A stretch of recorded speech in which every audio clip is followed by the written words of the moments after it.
Washington, India's relationship made great strides in 2017, with President Donald Trump keeping his electoral promise of being the best friend of India inside the White House.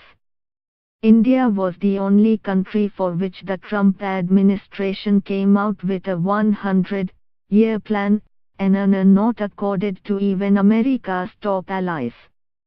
Not only Trump administration rechristened the Asia-Pacific region as Indo-Pacific, much to the anxiety of China, giving a greater role and space for New Delhi in the entire region, but also for the first time the United States stated in clear terms that India is a key player in Afghanistan.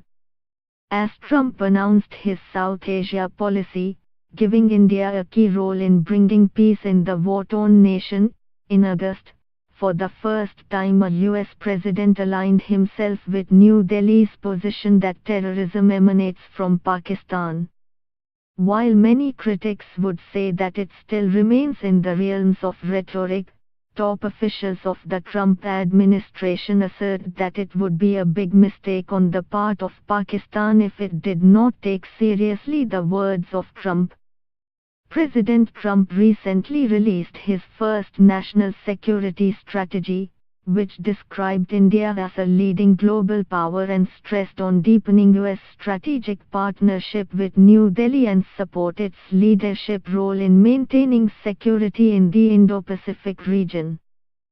2017 has been an important year for the US-India relationship, said Acting Deputy Assistant Secretary for the Bureau of South and Central Asia Tom Vajda.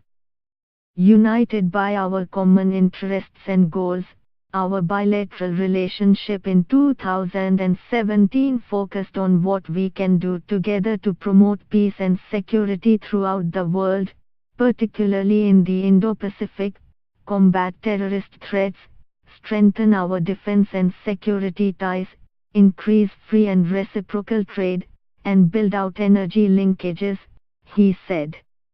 As President Trump said during Prime Minister Modi's visit to Washington, the relationship between India and the United States has never been stronger, has never been better, the top State Department official said. It is also for the first time that the US has aligned itself with India's position on One Belt One Road of China. Before heading for India, Secretary of State Rex Tillerson on his India policy speech sketched out the administration's policy on the lines of that of India and reiterated New Delhi's argument that there is need to come out with an alternative to Chinese model of predatory financing to countries which eats into their sovereignty. Not only this, led by Defense Secretary Jim Mattis, the entire administration raised the sovereignty issue of China, Pakistan Economic Corridor, CPEC, which passes through Pakistan-occupied Kashmir. While the groundwork of the relationship was being laid by officials on both sides, in particular Foreign Secretary S. Jaishankar and National Security Advisor Ajit K. Doval, in the first 6 months of the year, when they held multiple visits or hosted senior White House officials, it is the meeting of Prime Minister Narendra Modi with Trump at the White House on June the 26th, which is said to be a landmark and a turning point in the bilateral relationship this year. The joint statement issued laid out the broader parameters of the relationship.